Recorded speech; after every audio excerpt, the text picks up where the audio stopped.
Everyone to sort of picture this, right? So in a world where you have to walk for 15 days without roads and public transport, to a place where it's like minus 15 degrees, you rarely see anyone, and the first village you see is after walking for 5 days.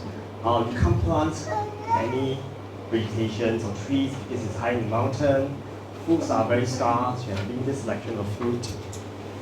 Yet, when you reach this place after walking for 15 days, what you're seeing is a plain of white with mountains. But yet you see women with red color, brilliant color clothes that shows up here. And this is what I'm seeing after I trekked for 15 days in Afghanistan. And I saw these out of the white color world. Now this is a mom in the area of Wakhan Valley in Afghanistan. This is, I will explain that place later on, where there's not a lot of medications and cares about for the kids and the mom. So most of the time, 5 out of the 5 kids, only 3 would survive. The other 2 will pass away early before they reach 5. And this is why I think the mom may have been looking very worried in this kind of photos, right? And and you can see the other kids by the mom. The kids looks very malnutritious. He looks a bit kind of weak, and hopefully he survive. It's been a few years. But yeah, these are the tales and these are the stories that not very often in a world we're living in Sibu, in a secure place like Sarawak. You don't really hear such stories, but these stories are real and it happens every day in places like Afghanistan or many parts of the world that's less fortunate than us. And I feel that I have a need to tell you these stories and other stories via my book here, Daring Witness, because through my lens, through my eyes, hopefully you will see some parts of the world that you don't always see as how it has been reported in the news. And this is what I'm trying to tell and share today. My name is Chek. I've been traveling quite extensively to many countries. Let me step up here because I can't see the slides. Yeah, I've been traveling quite extensively for quite a few years since 2004. So been to various places, some of them a little bit less usual, like what Karen just mentioned, Afghanistan, they are Syria, they are Haiti, they are Antarctica, they are maybe Moldova in Europe. If you have heard of that, maybe you have not. And I published a book called Daring Witness here. I work in a tech firm, and this is how I earn my money to fund my travel. I realized that it's a better way to actually fulfill my travel dreams. A little bit about my backgrounds on my travel. I've been to about 48 countries out of the 193 UN countries. The way you define UN countries is the United Nations, they have these seats and then they have these attendees. So if you're officially one UN country, you have a seat there, and this is how we define the UN countries into about maybe 76% of them. And sometimes you include a country that's not been recognized, or places that have not been recognized, like Somaliland, like Western Sahara, or like Taiwan, most people know. These are the places that you also counted. If you count them, there will be 250, but we will about 582 of them, and all 7 continents so far. So the colored ones are those which I've been to. And how I came to become in love with travel is thanks to my mom here, sitting right here in blue. She inspired me with a story book called Traveling Around the World in 80 Days. And I was just a kid, maybe like my niece when I was young, right? She kept on telling me she was very fascinated with this book when she was young as well, and how someone was able to travel 8 days around the world and see most part of the world. Actually, not part of the world, it's just very brief part of every part of the world, right? So it's not in depth, but yet that story is very telling and it's very fascinating. And that plant didn't sit in my heart from young. Of course, throughout my grown-up time, especially in my university time, I have some nice friend called Sean Lee. He showed me some photos of Amarapura, which is a part of Nepal. He told me about how he see all 4 seasons in one day when he was trekking the mountain of Annapurna track. And he he gave me a small little camera. At that point, it was the first version of digital camera, and I was using that for my first backpack, and that actually kept me hooked up with taking photos during my travel. And of course, I brought a little bit of sketches, a brown book, which I sketched on it. So later on, that helps me to observe my travel in a more detail about how people live and what is how do they see life, right? And that helps me to later kind of feel my interest in photography, and therefore eventually the product of this book. During that travel, I think that was my first backpacking travel, or my first solo trip, which is a little bit more, I would say, adventurous, because I'm just with my backpack, 60 days, I have like $1,000 in my pocket. It was my only amount of money in my bank. I just splashed all out, come back with $5 in the bank, but yet I have seen some, nice places. It's in Southeast Asia, Thailand, Cambodia, Laos. Really relatively easy for you to go, right? You can just hope on not hope, but you can buy a ticket to KL, fly to Cambodia and Laos and Thailand easily. Take a bus there or boat, they are pretty cheap. That can be how you start your journey as a first, graduated students, and I encourage people who just graduated to do that. But yeah, that really fueled my interest to observe different cultures a little bit more in detail.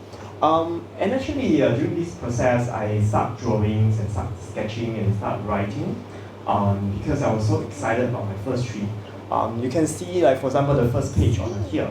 This is the first page in my sketch. It talks about how I was as usual, very last minute. I almost missed my flight to Bangkok, and then I went to Laos, Cambodia. This is on the middle one. Observe in this lake how people live on the water. If you are rich, the whole house is floating on the water with your gardens on the water. And then if you are poor, you only have a boat, which is on above. How they would live along just a boat size, but with one family, they cook, they eat, they sleep, they sleep inside, which is very interesting. The last one is based on my memory, my walking and cycling trips in En Kong. Obviously, I'm not rich enough to hire a driver, so I was just riding on a bicycle for the entire trip. So that was my first travel journal, what you call that. And then certain places I can't take photos in the temple, or I have a good impression about something at night, and I on the street. I couldn't really picture that with my camera, so I draw it out. This helps on the observations. I think it also helps me in becoming more observant in the book and photography later on. Sorry, my niece is maybe not into traveling yet. She will know how good it is later. But nonetheless, I also make a lot of nice friends along the way. Sometimes they are friends who doesn't really speak any English. They are Thai friends, which I met. They are drinking some beers, and I pass by and say, hey, they stop me, and then they try to communicate with me. I understand nothing, so we write, right? So we draw to communicate. In the middle one, I met some Japanese girl. We have a very interesting cultural interactions and understanding. Her culture is the first Japanese I met, and become friends and know very in depth about why living in a very surprising Japanese culture makes her want to leave the country and travel for a few months.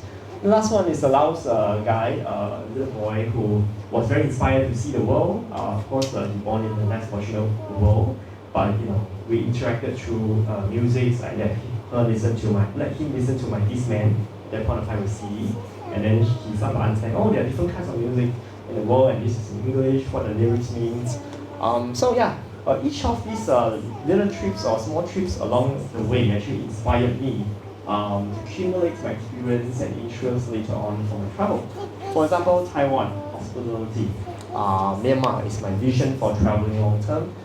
Japan for trying to do budgets or good at budgets. And last one is Iran, which is a perspective and prejudice that what is projected in media is not really what it is. You need to be there to see it in your person to know what it's about. So for example, Taiwan, that was also one of my earlier trips. I went to Taiwan. I was very poor. I tried to live in an internet cafe for overnight because you only have to pay for like $5 or something. You can stay overnight every night. I was hungry. I went to 7-Eleven, and some 7-Eleven boy was saying, "Oh, why don't I give you some food?" He donated some food to me and say, "Oh, go and rest in my back room. Then you can take a rest. You don't have to pay me anything. You can catch a flight later on." So I was very moved by this hospitality, and I was realizing, oh, there's so many nice people around in the world, even in foreign place. In Myanmar, there was Christmas time. I tried to make a resolution for my next year, of future years, that I want to make myself a big trip, because I've been seeing people traveling years or for gap year. Oh, what is gap year? Gap year is something that you take a break from your work or study. You go for 1 year travel. That's gap year. I realized that maybe I can try to do that, and let's plan for that. And once I have that resolution planned down into my resolution of 2006, I think, miracles have happened. There's a book called Alchemist. Right? This Alchemist is a famous kind of like, I would say, I don't know what you call it in English, but it's like a story that brings out some kind of meaning in life, or it try to guide you to something nice. So in this simple story, Alchemist, there's a line that I catch my eyes called, "When you really want something, the whole universe will conspire in helping you." And I start to think what it means. Because once I read this line, I realized the moment I set my resolution in 2006, all the stars start to align. So a lot of good things start to happen to make my trip coming true, or at least help me to plan for my trip. For example, I start to be introduced to a group in Singapore called Singapore Travel Cafe. It's a it's a monthly gathering group of people that have been very extensive travel. I think they probably have covered every country you can find in the world. They gather every month to talk about a particular place, present, and then shares, and then have drinks and food and whatnot. But this is a great place for me to sort of start my planning, because a lot of people in there has done that gap year, and they told me where should I go, or should I get prepared, and whatnot. And then this is a 2006, actually 09 plan. I make my plan resolution maybe 07 or I don't know, I can't remember exactly the year. But I start to put it down in words, and this is the detail I put in. This is in Mandarin or Chinese. It includes, for example, how much I should prepare for each of this area in the world if I were to travel each day or 1 month, or what is total amount I should be prepared. Because with these guys, it really plans me to have a vision of, in 5 years' time, how much I should be earning, how much savings in my bank I should have so I can live securely, and also preparing for my mom and dad, who is very worried about me going to foreign places, because I need to cycle them for 5 years. Then I will be disappearing for 1 year, not coming back. Yeah, this really helps. And budgeting, right? This is actual spreadsheets for my Excel about my savings. You can see, like, my income. Most of my income comes from the core jobs, but I have side incomes with my part-times, and I have my expenses. 45% goes to savings. I have to save. And how much of that goes to phone, food, transport, and whatnot. If I am off track for my monthly expenses, I will be punishing myself to save more and spend less for the next few days or weeks or months. And then there's a weekly, daily daily, weekly expenses to sort of help me to track. So all these things actually help in the long term, because it may not be saving you a lot for 1 or 2 days, but once you do it for 5 years, it actually does a lot of work. So, encouraging anyone who is planning something big, your wedding, your house, or your big travel, this really helps in the long term. And then I start to be very conscious about my budgets when I travel, right? Japan. I think this example, I really fully utilized Japan Railway Pass.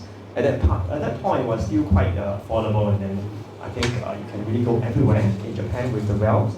Also, I think in 30 days, I speed up the entire stretch of Japan, from all the way from bottom to the top. I remember taking a train of Shinkansen to one of the cities just to eat a ramen, because the ramen is famous there. So things like that I do crazily, and all the way to the top point of north of Japan, the northmost point of Japan, about Wakanai, I think, in the winter of -20. So, and then I'll have like budgeting to make sure that I save the cost. And the extreme ones is I try to sleep in the toilet in the winter to save cost. not ideal, don't recommend that. But yeah, this is how you can go extreme and try to be really budget and plan your travel extensively. Some aunties and grandmas saw me doing crazy savings and they say, why don't I buy you a first class tickets? So this nice grandma actually buy me a first class tickets to go in one of my trip, just to give me a bit of comfort. And then a few years later, I earned a little bit more. I went back, write her a letter, found her. We went out for dinner in Nara. The other things that really helps me to also plan is, or sort of inspire me to plan my trip and go for my trip is the reverse of your judgments on country or place, right? So typically, for example, people brand Iran as an axis of evil, which is the reverse because the moment you reach there, you realize that, oh, it's so beautiful. There's nature, there's culture, there's architecture. People will cite poems in tomb and say, in the tomb they will say, oh, some famous Sufis maybe poems. They will cite it. It's very romantic, even though I don't understand, but the way they were like very,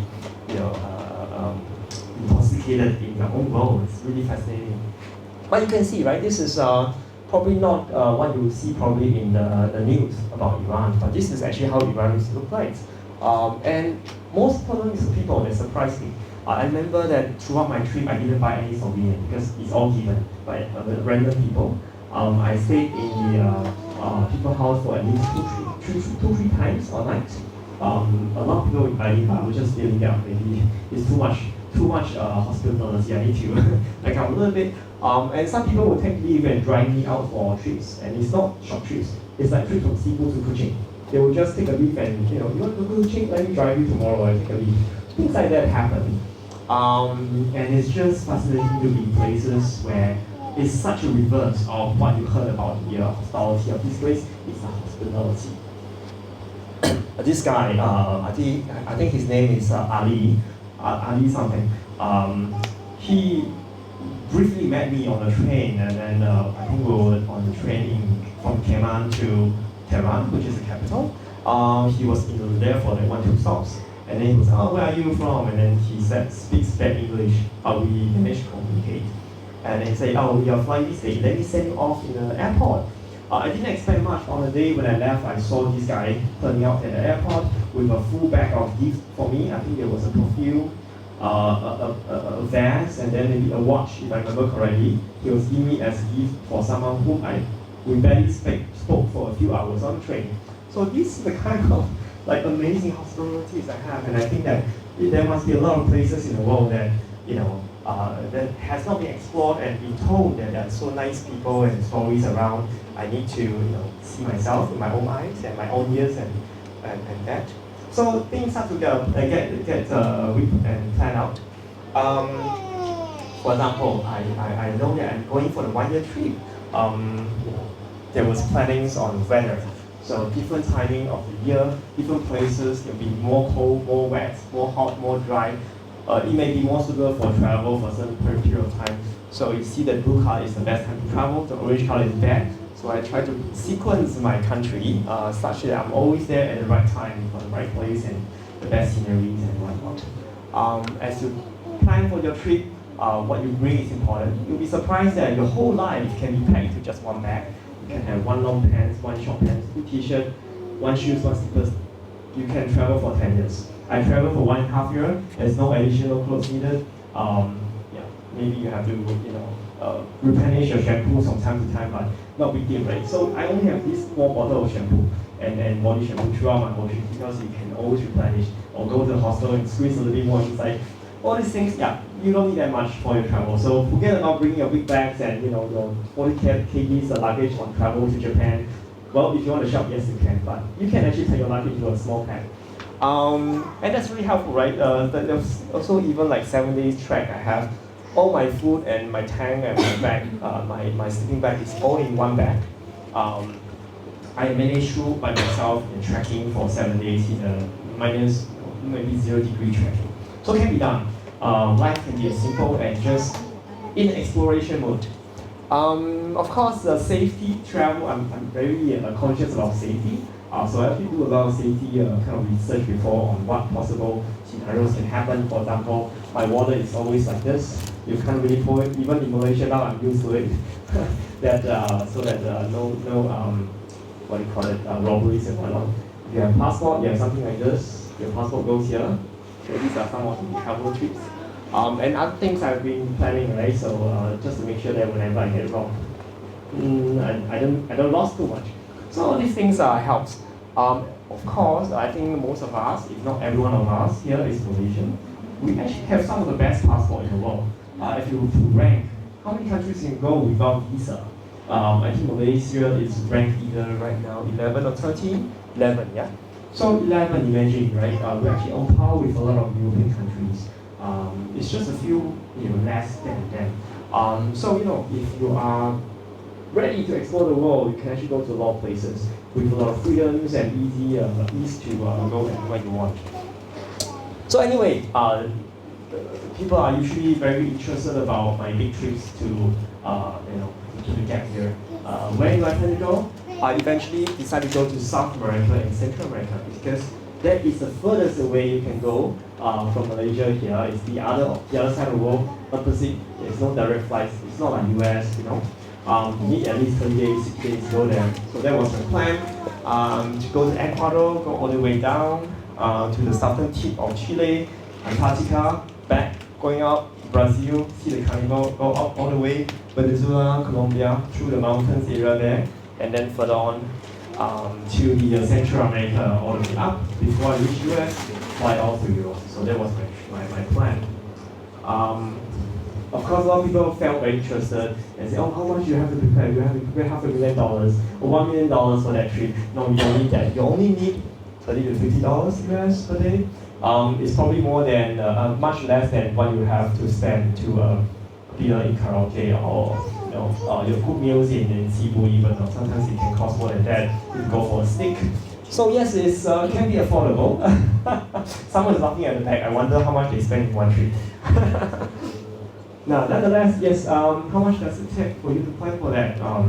It took me 5 years because I wanted to have some kind of stability in savings and also maybe my career before I take a break from my job. But you can actually go in half a year time for a big trip if you want to. Just make sure that your cars and mortgage and cars and one get settled so you don't come back and your house hasn't been open for half a year or 1 year. It may get molded and very smelly in the fridge. So things like this you have to prepare, but it doesn't take that long to prepare. Is it dangerous? Yes, it can be dangerous, but it can be managed. If you're alert, I think one of the things I learned most on my trip is that I become very alert about the surrounding. So whenever I feel the danger, I live in Singapore, I don't have to be that alert all the time, but if I am in, let's say, the dark streets in, say, KL, for example, I can be more alert, and that really helps because a lot of places it's not as safe as what you thought. You can be just knocking on the door, and someone's getting somewhere in the back will just rob you. Things like that can happen very quickly. And I was very inspired by a quote called "The world is a book." Right, the book is here. The world is a book. If you only live in the place you live in, you only see the first page of the book or one page of the book. There are so many different pages and perspectives and opinions. And my advice is always to open your mind. Don't restrict and think that this is the only way people live. There are different ways people live. So South America is the furthest away you can go or leave, escape from Malaysia. I would always like to recommend some of the top spots in South America that is really fascinating and that's really different from every part of the world. You can't really find the same things around. Number one of the top 7, Venezuela. This is Roraima Mountain in Venezuela. If you have watched the animation called Up, there was this house that the old guy was hooking up his house with balloons. He flying off with the kids and then he landed on somewhere which has a waterfall and a kind of tabletop mountain. This is it. This is the model. This is the place that it was a model based on. Why is it interesting?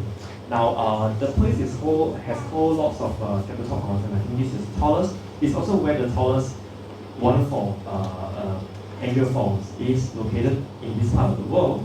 But this mountain in particular, for example, is more climbable because there's a natural staircase. You can walk up for 3 days. You reach the top. You are surrounded by nothingness. There's no civilization. There's no human beings.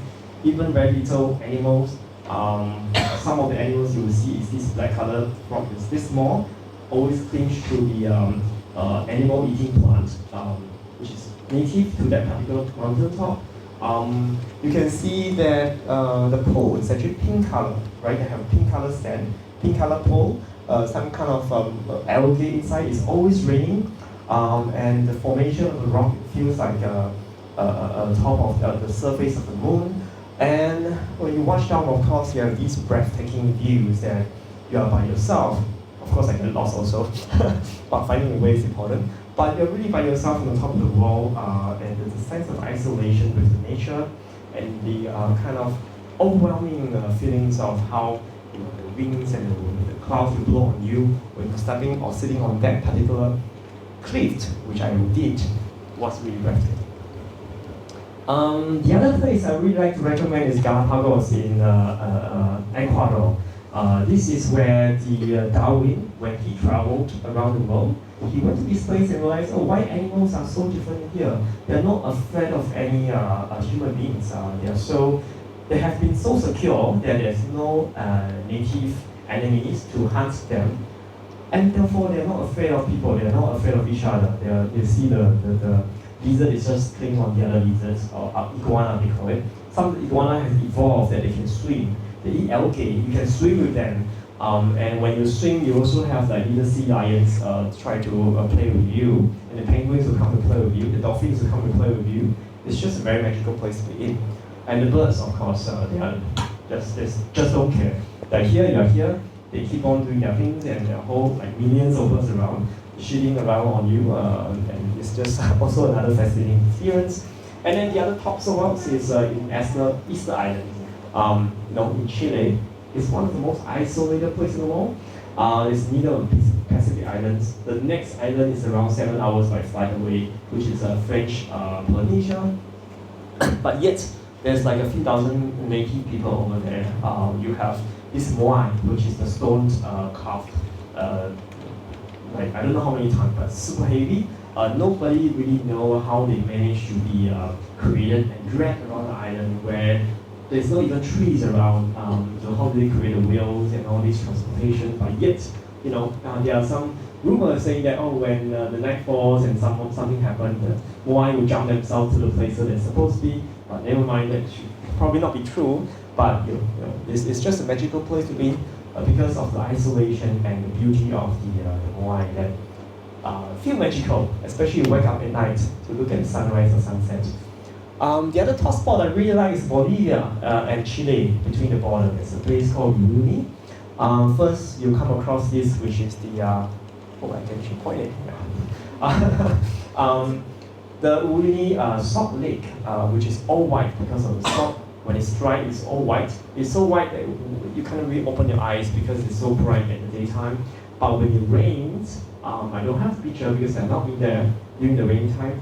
It becomes a mirror. So you may have seen some pictures of people, having a mirror reflection on the lake, and like double reflections, and then the sky reflected on the floor. This is really most of the pictures are taken there during the rainy time. I think it's March. You have this what do you call that? I can't remember what this is called, but it's the geographical features that you have smoke or hot air coming out from the ground because the boiling water and the temperature inside.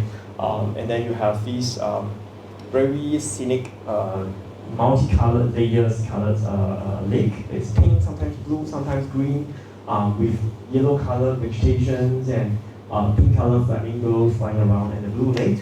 And because it's always clear skies, it's one of the best places to observe the stars and astrologies. Of course, everyone knows Machu Picchu. Yes, it's very well known, but yet it's also very, really very interesting because of the.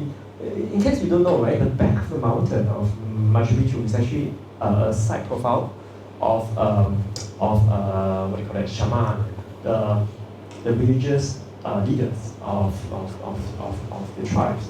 So because of that feature of the mountain, they built these religious features over there. For some reasons, they abandoned the place, nobody knows why.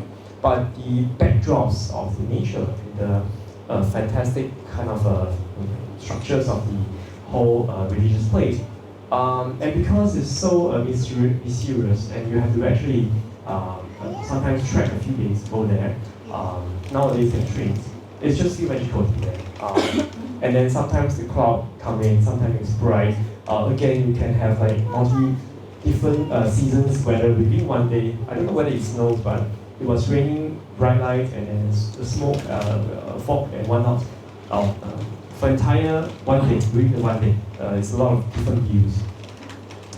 And the next one I really recommended is Chile. Chile is called, I think, the best place for trekking in the world, Patagonia, exactly. So this area, for example, I think there is around 20 plus different geographical features within one place. So you can have, again, summer, winter, autumn, and spring within one day. It can be within one day. And also the scenery and the vegetation, it can be seen within the same area within a few days trek as well. And this is especially interesting because this is a moving rainbow. When the wind blows in, it will create this haze or some moist on the lake. And the lake is turquoise blue color. And as it moves, the rainbow will move because of the sunshine. And then this three-finger mountains during the sunrise is also very spectacular. Then again, I think this is the last one of the 7. Brazil, Carnival, right? People have heard about that. Yes, it's famous, and yes, it is famous because it's really fantastic to see people dancing on the street and how they have decorated their it's not car, I can't remember the exact word, but they decorated the transports and the lorries with very, I would say, exaggerated kind of decorations, people dancing on it, people do acrobats on it. They spend years preparing for the next year's event usually, so the whole village or the squad of the regions, area, people from the area or estates actually move together to create a team. So each of the estate have a team. For example, maybe Randai Panjang have a team, and then the Rejang Park has a team. So they will compete with each other to see who does the best one. And they have the whole village coming out to do that for an entire year just to prepare for this. The last one is additional, aside from the 7. I really like this because when you're in South America, you can actually travel a little bit southward towards to Antarctica by taking what we call the most shaky boat in the world, or cruise. Now, what happens is that when you go to the tip of South America and you go down to Antarctica, where the peninsula is, you go through this drag passage, right? So if you look at the globe, most of the globe, you have different landmasses around, but at the bottom between the South America or the southern part and the Antarctica, there's no land. It's an open ocean. So when the Earth turns around, it becomes like a swinging non-stop washing machine. It just keeps turning, never stops. So whenever you pass, most likely you will see some of the worst waves in the world. And you've seen some movies where the boat or cruise is covered with a wave. That is where you see it live. Everybody gets seasick all the time. But nonetheless, you're awarded with these, right? You have whales coming to play around with we're inside the small boats. They will swim around us because they are curious. Sometimes they will come out with the eyes to see us on the boat, and then they will greet us with a flip of the tail. Of course, lots of penguins, quite smelly by the way, even though they're cute. And then of course a lot of ice watch. So anyway, I was told that why don't I introduce some of my most favorite or most unforgettable trip that I've been through. Also from that, I would like to share with you my trip to Wakhan Valley in Afghanistan. So Afghanistan is interesting because it comes in the shape of like a papaya. You have like an oval kind of shape, and then at the end of that you have a stem, right? A stem that pops up. I will show you the map later, but this is what it looks like. That I actually start from what we call the lower corridor to the upper corridor and then hop, hop, hop, all the way to the end of that. So that was my journey. The stem, which I mentioned, looks like something like this, the tail. I was starting from the end of the tail, at the beginning of the tail, towards the end of the tail, which is close to China. I will skip the historical part of that, why it becomes like that, but it's interesting why it becomes such a shape formation in the territory in its own words. But nonetheless, from here, the first part of that is by jeep. I managed to, I want to splurge a little bit so that I don't have to walk for 10 days. I skip that with just 2 to 3 days of jeep. That's from Galapanja to Saha. And then in the end, we'll trek out a few more days, 5 days to be exact, to the top to the Chakmatin Lake. And you'll see some of the journey first, from the first part, which is on jeep, from Ishikashin to Shahat, which is in the red color part. So this is the topography of the place. You can see that it's very cold, and I was crazy enough that I went to the place during the winter, which is -15 or -20, and my guide told me, you are another crazy guy. And in the past 10 years, I only have 10 people come during the winter, and you're one of them now. So yeah, this is the path, almost the path that we went in by jeep. And then we walk up and then to the mountain, and eventually we reach some villages around a lake that looks like this in the middle of the mountain in the winter, so it's freaking cold. So the journey, let's go. It's a 205 kilometers kind of walk that is obviously not a well-paved road at the beginning. In the end, there's not even such a path. By foot, it's like almost 2 weeks walking sometimes. If you're poor, if you're richer, you have donkey, you can reach by like maybe slightly faster. A yak may move a little bit faster, maybe 10 days or 12 days. A camel, 8 to 10 days. I think this is a horse or a yak, 6 to 8 days. A bike, if you're rich enough, 3 to 4 days. And then for me, okay, I'm the rich person there, I have a jeep.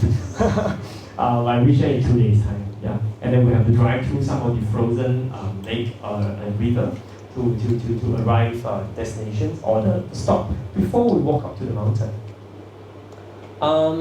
Of course, it's very scenic. It's also very exotic, but at the same time a little sad because this place has not seen electricity, no running water.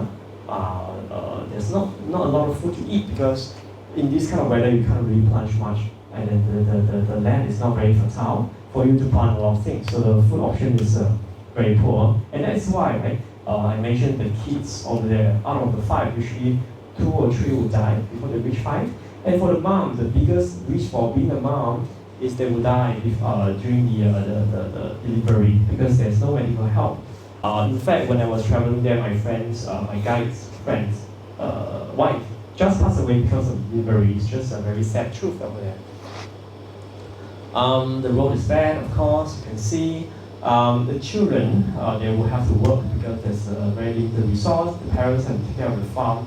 They will have to go out to collect their firewoods. And it's not exactly firewoods because if you look at that, there's not firewoods, there's just grass or scrubs of grasses or small plants.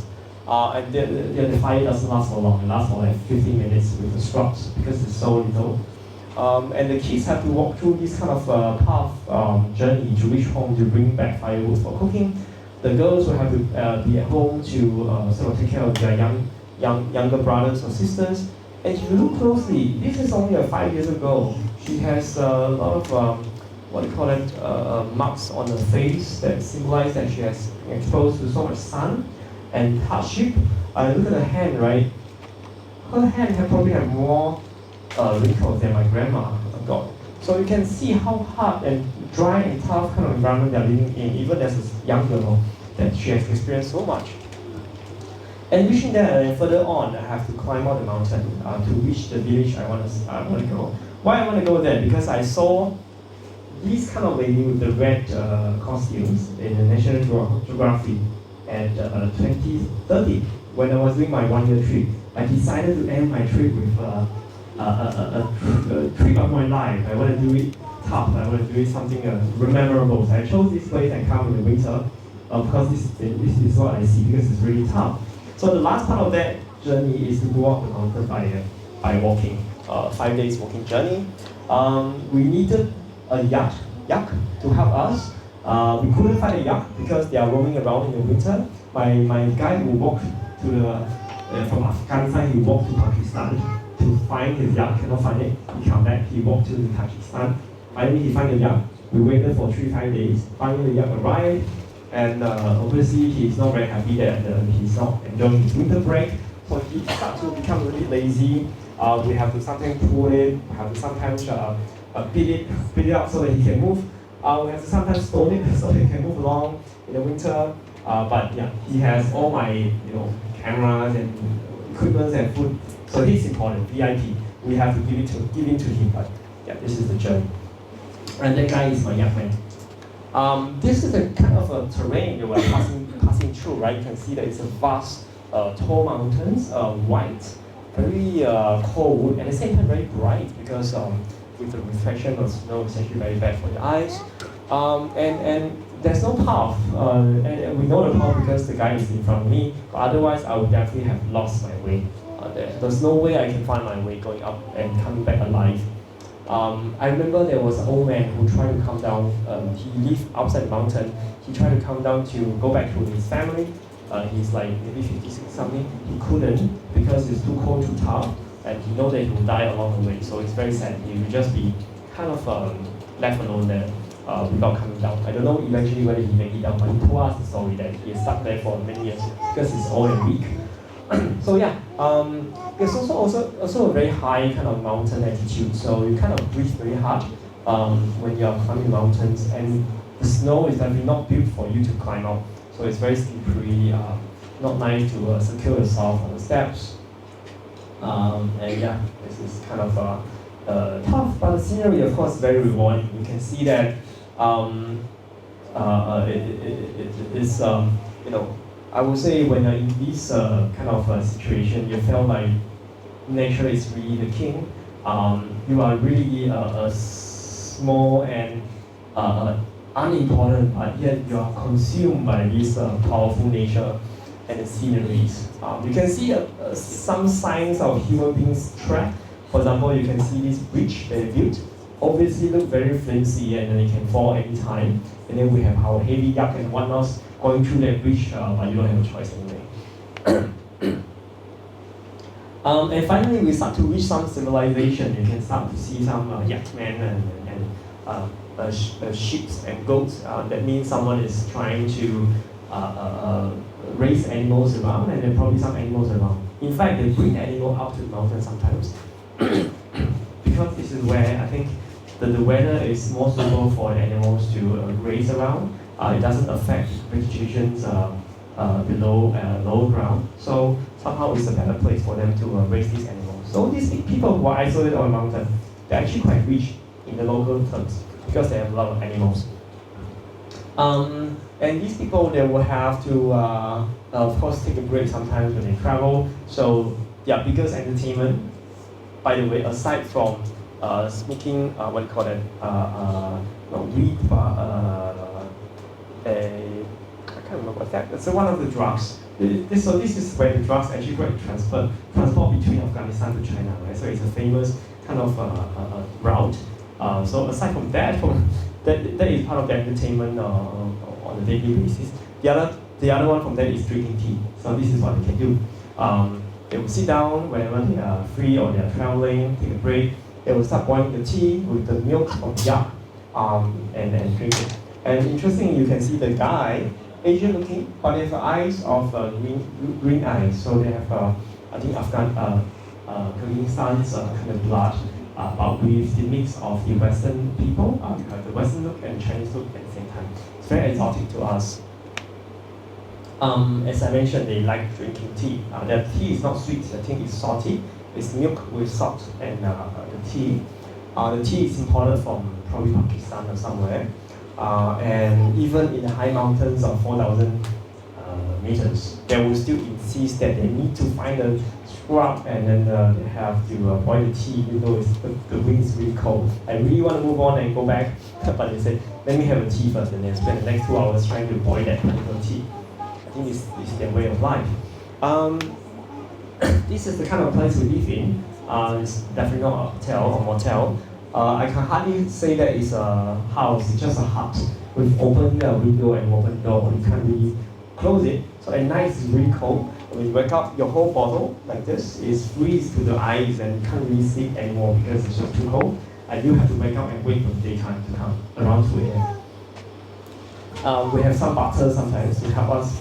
You can eat it, you can also use it as the boil for the lamp.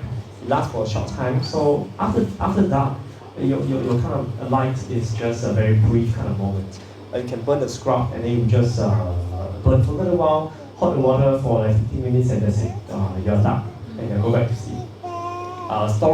Battery conservation of course is difficult because we can't charge our battery, so you have like 6 batteries, 1 phone. I can only take it out and shoot it and then put it back to the body with the warm so that it doesn't die.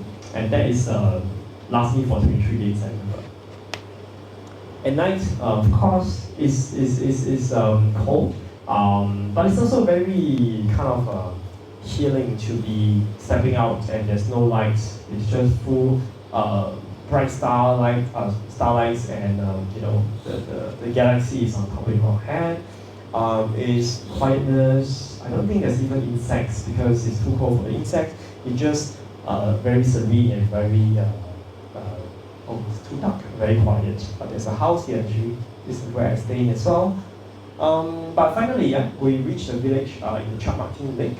We see the first sign of people coming out with the red dress and the white. If she's married, so she's white in the scarf, but otherwise it's usually red if I'm married. The young girls that are married, they're all red also. And you can see that because there's no electricity, but it's very cold. So people tend to really have lots and lots of blankets. This is actually also for the guests. So if you're traveling there for whatever trading, maybe it's the tea, or maybe it's the rice, maybe it's the salt, or maybe it's the drugs. This is where they live in together. It's a common room. Everyone lives in. Pause here for a little while.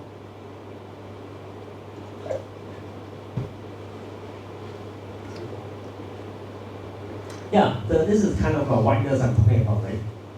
In this whole world of white, you have the guy is here, but if the girl is a red color, it's actually very striking to see that the contrast is so strong. As a photographer, I think it's just striking so strong.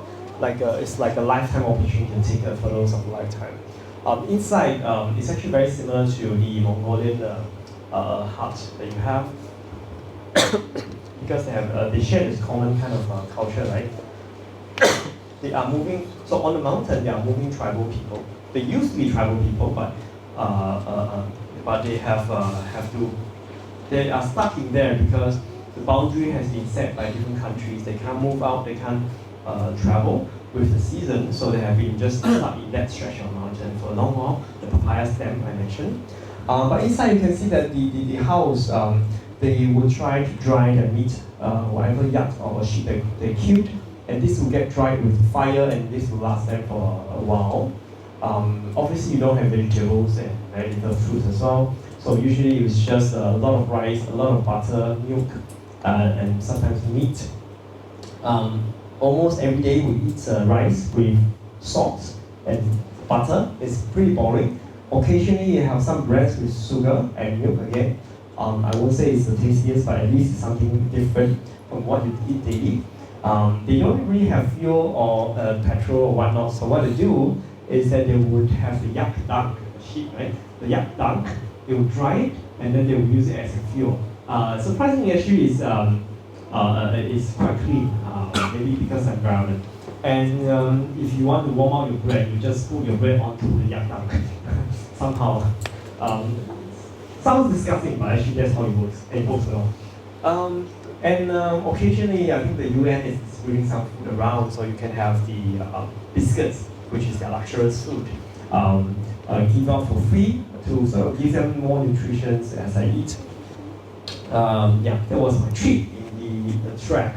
It was expensive, I would say, okay, not really expensive in terms of, if you look at how much human power you have to employ in order to reach there with the yak and the people and whatnot, and the food you have to bring along at the jeep.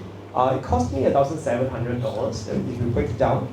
Most of them is the transportation because it's just so scarce and so little people can provide that.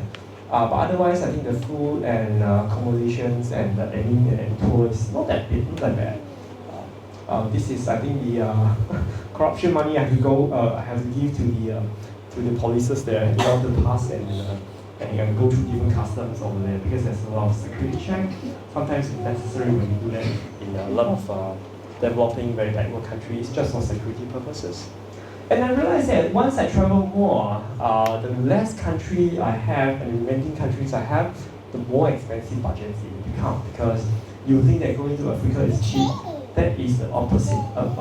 I would say Africa is the most expensive continent among everything. Just because you have to pay for sometimes security, you have to hire someone with a gun to protect you, or you have to hire a car so that you don't take public transport because there's no public transport, or it's only safe to be in the public transport, or you need to have 2 or 3 cars following you just for security reasons and whatnot. Yeah, this is things you have to get prepared for as I go for more and more explorations. But I think just a thought for people who are thinking about traveling. Start with the cheapest and more difficult, physically demanding ones when younger, because then you can do it, you can climb, your means is good. But once you reach, like maybe when I'm 60, I can go to Europe because it's easy, or Japan. So prioritize that if you want to, plan to go to anywhere.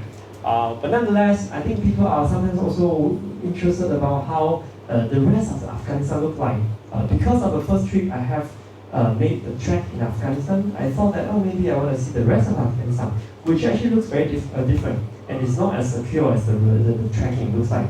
The first thing you'll be greeted in with when you reach Afghanistan, the main city, right, Kabul, is this tall wall, cement wall, that surrounds all the buildings.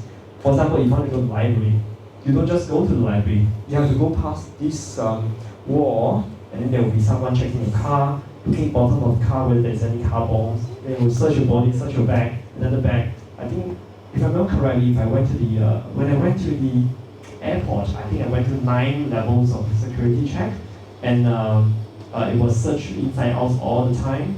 And the most worrying thing is that there's a long queue behind, right? All the cars, and I have seen pictures and videos of how car exploded in front of the security check. So you're stuck there, you can't move. And you know that just last few years there was an explosion when the Taliban was taking over, and there was exploration at the airport. So things are very real when you go there. These are things that are happening. That definitely does worry me. So I have to dress like a local. The right guy is actually a Korean, Japanese actually, but he dressed a local. So I can't even tell that he's not Afghan. He's a foreigner. So things like that. These are how we enter the hotel or motel. You go through a tea house. You thought it's a restaurant. There's a hidden door. You open up. There's another hidden door. There's a security guard inside. Check your body and check your whatnot. And then there's a CCTV. Ask more questions, and then you go to another door. You went to your room, hotel. That's how secure they have to be in order to make you safe there. So interesting experience, I must say. And this sadly, this is actually not a swimming pool. They built a pool by the Russian, but it was never used. When the government, the Taliban was taking over, they took the people of the criminals. It's not really criminals, but if you are people of certain knowledge and you have say something the government doesn't like you, or maybe you are you like arts, right? You like singing. This is against the law. They will bring you in here. They will push you down from the top of that jumping ground and see whether you die or not. If you don't die, they give you another shot. That becomes a killing field. So unfortunately, this is what's happening in a lot of less fortunate places, right? The human rights is not the best things that you can find there. I also met this guy. He's called the Bruce Lee of Afghan because he made it to the international news when there was once he was doing this video on YouTube and doing the Lee Hsiao Long or Bruce Lee kind of stunts, and he does look like him. So it becomes instantly internet famous. But because he's famous, he's also targeted by the Taliban. So he actually had to escape Afghanistan. I think he's living in India somewhere now. But I managed to talk to him and met him when I was traveling there and went to his house. For some reason, I'm foreigner, so I'm a little bit more I think they feel that we're safer, and then meet up some random strangers request to meet me in his house. This is a conflict zone when they have a civil war. So this side is one tribe, the other side is another tribe, and they fight, and this is a lot of people die, and they bury eventually all the people here.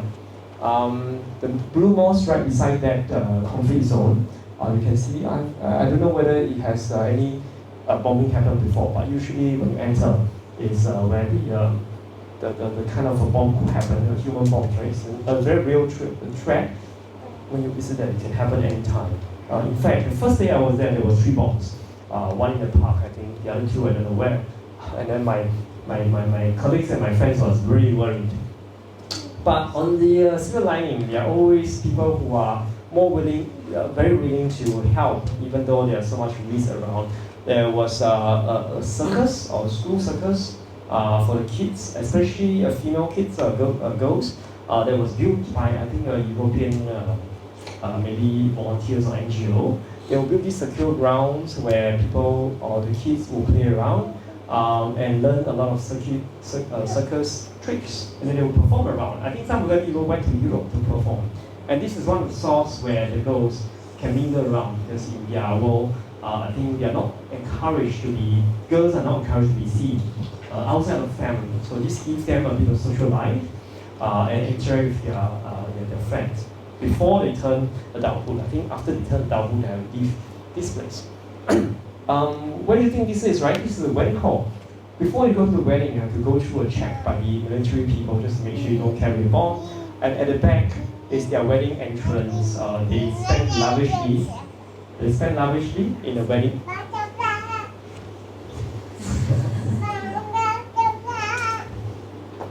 They spend lavishly in the wedding, right? So because I think this is one source of their, I think, highlights of life and happiness. They try to make sure, at least make life a little bit more enjoyable. So they were willing to spend all their savings in one wedding. But again, security is an issue. So you have these military people checking the cars and entrance and whatnot.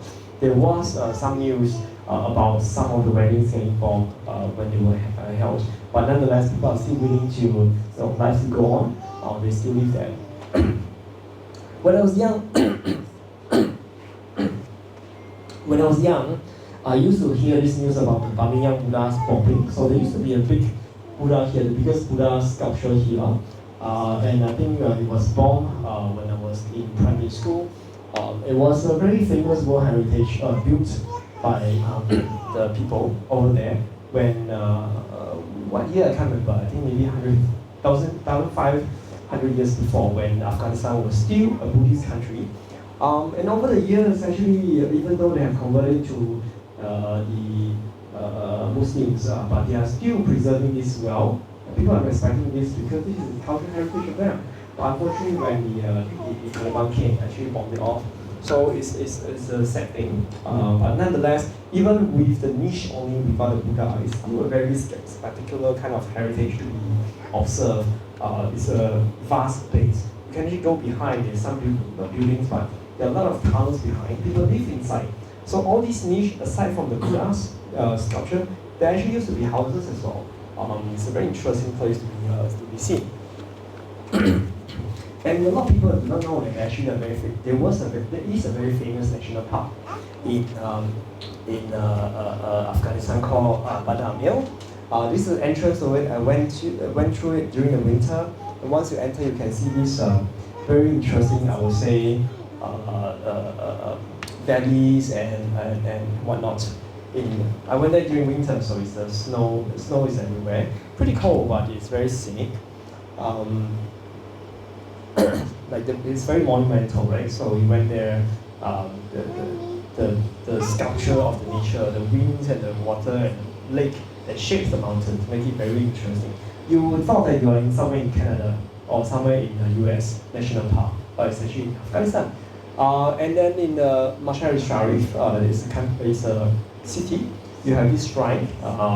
They also call it the Blue Mosque, and I went there during the winter. This is not snow. It's just I think maybe a haze or a morning mist. Very misty, but very romantic, I would say. Very magical, very dreamy.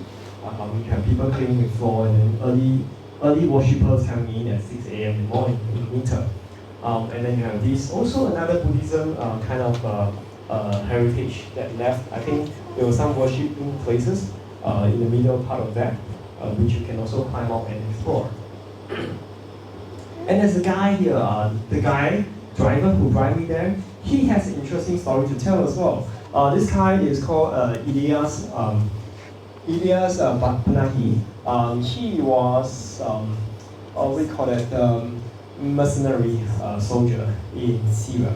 So he was employed by the Iran government, and then he went with the pay, right? He went to Syria, and at that point of time, Syria was fighting ISIS.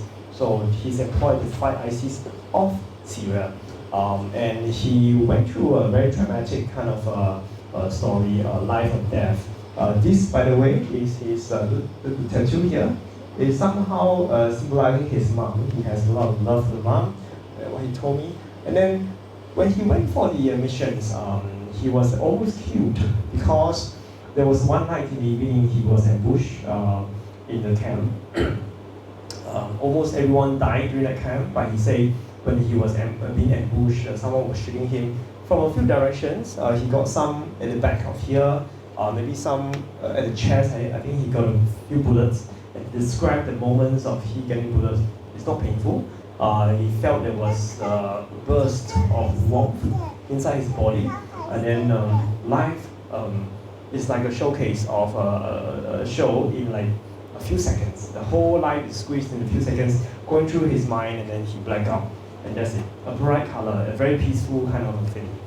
Two weeks later, he wake up because it's one of the few that got saved. Somehow the camp next door managed to press a penny buttons, and then someone in the next camp realized they start to come to fight out the ISIS, and then he was one of the few that survived that attack, and he wake up.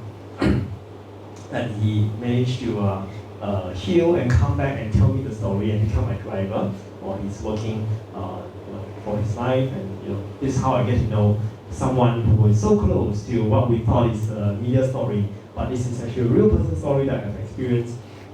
That it's quite magical to know that he went through all these. He even showed me his phone of what he did when he was Syria. You can see all the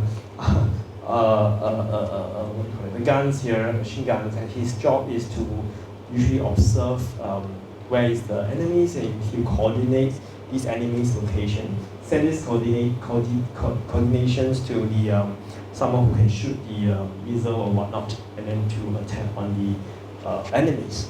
And then he also went to protect the historical sites in Syria. If you know, I think it's called Pamiria or something. This is UNESCO Roman historical buildings located in Syria.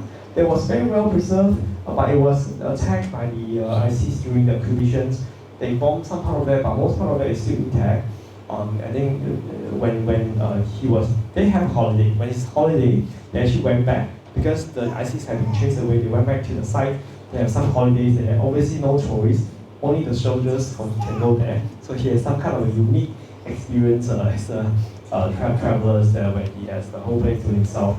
Later on, I also went back to Syria. I went to the same place, and I realized that he went back after injury. He went back to the same place to become the guide of that place. So I didn't manage to see him in person, but he was nearby me, and I have the photo that I see at the same place with him actually. But I don't have it here. So one of the last story I want to tell is from again just because I think this place is so unique in Afghanistan. I have a friend called Javid. Javid is this guy on the left-hand side or right-hand side of yours. He's a very inspiring guy. In the first trip in Iran in 2011, I met this young guy at 15, 14 years old. He's the brightest student in school, top students, #1. But he told me that he wanted to change because he's a refugee. He is Afghanistan refugee living in Iran. Because of the refugee status, he couldn't find a job. He's not allowed to do any job. He's only allowed to carry bricks. And because his family is a family of 5 or 6 or 7, his dad passed away when they were escaping from Afghanistan to Iran. and in the bus accident, and he and his brother have to hold up the family and make a living out of that, right? And he came from the east side of Afghanistan, where there's this part of the world that they call it the Hazara Shia Muslims, right? So they are suppressed by the Taliban, and there was an announcement that hey, if you kill the Shia Muslims and they are minorities, you go to heaven. So because of that, they escaped the place. Unfortunately, the dad passed away in the middle. He went here to Iran, and he told me that he wanted to find a better life and not just be in a brick career for his whole life. So throughout the years, I've been following him as a friend. He managed to then bring his family to Turkey. I actually went to the UN office to queue with him for the refugee status and pass. And eventually he moved from a small town in Turkey. He managed to get a permit to went to a bigger city and start to make a bit of a good livings with the local business and trainings. And eventually, I think amazingly, he actually get a pass to go to US to study and become a PR and then green cards and now a citizen. And it's amazing because most of the people it takes 20 years, 30 years to complete this, and most people don't even manage to get any valid passports, right? They just become a refugee forever, sent to Christmas Island, living there with nothing to live on. But he managed to move the whole family with his courage, wisdom, and try to strategize his value to US, and then so the US government take him. And he just completed his tertiary studies, right? He got a degree and he's graduating I think last 2 years of last year. I feel so proud. I remember that we made a promise that one day we have to go back to Afghanistan together to have a tea underneath the Bamiyan Buddha, because I think that place symbolizes peacefulness for them. If we can go back together peacefully, it means the country has restored the peacefulness. And also, we can't see each other very easily, right? So he's so far away. But I try to follow him every other years, and we eventually met in US when he managed to get his residencies in US. And we once said, before he got a passport, he once says that in the text messages, because at that point there was no WhatsApp and whatnot, it's only SMSs. He said, "My heart." So Iranians and Afghanistan are romantic people. They are very good with writing poems and all whatnot. They say, "My heart is jealous. My heart is jealous of my eyes. No, sorry. My eyes is jealous of my heart because my heart can be with you all the time, but my eyes can never be with you." So he's a guy, and then the way he expressed is so romantic, even though it's just a very normal expression for them. It just means that he can't see me, but he can think about me and be friendly with me. It's very interesting how all things have worked out. Eventually, I managed to see him in the US, and I think if he wants to, he can travel now to most part of the world he wants to. So it was a very heartwarming moment to notice that he has come out of that, but most of the people don't. People living here probably don't. I hope that, of course, maybe I can't change their life, but maybe by sharing this book with you, you can see a different perspective of how people live life. They also have happiness, they also work, they have their religious and belief and what hold them strong in their hearts. But hopefully, this gives you some perspective different from what you usually see. I would like to show you a video about this book, just in case you're curious. So it's about the book is about a documentary kind of photography. So witnessing what I've seen around when I travel. For example, this is a circus dimension. The kids circles in Afghanistan. You can see that school kids are being brought here so they can have a bit of social life, even though they are female. And even though this is before the Taliban before this current Taliban takeover, it was still a very suppressive kind of environment. And you can see Syria, where they were still very vulnerable coming out of the war. This is from Ethiopia, India, a minor in Bolivia, and this is a book. You can see the cover is the true photos that you've seen. At the beginning of this sharing, so this is how it looks like. Right.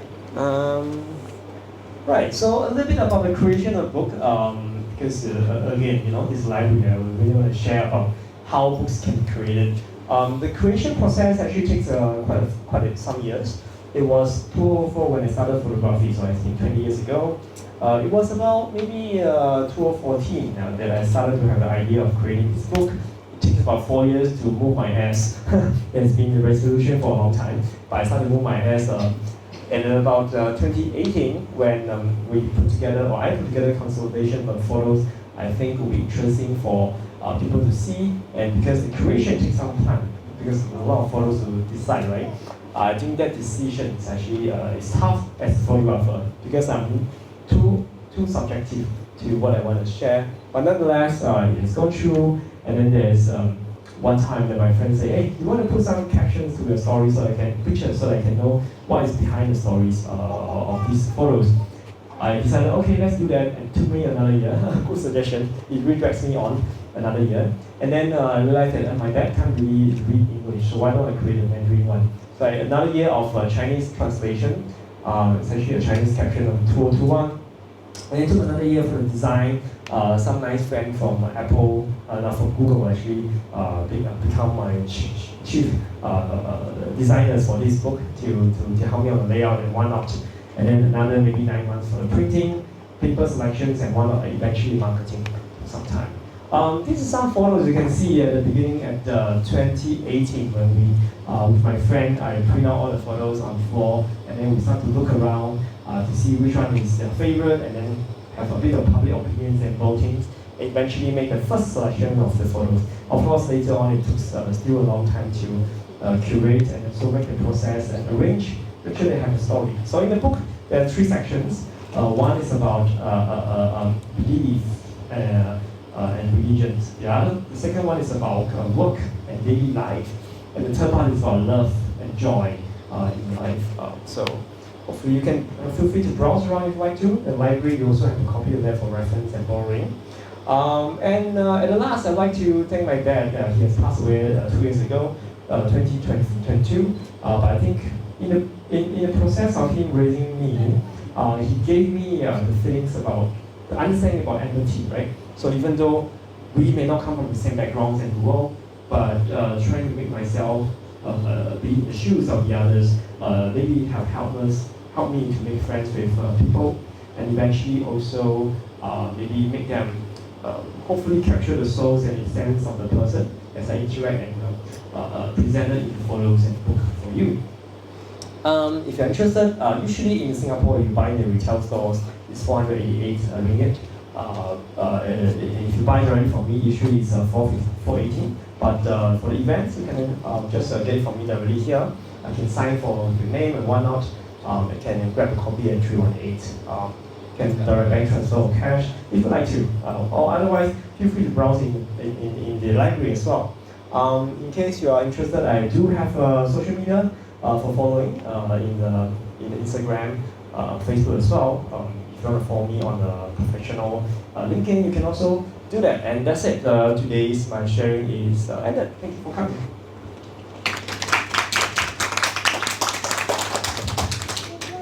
Okay.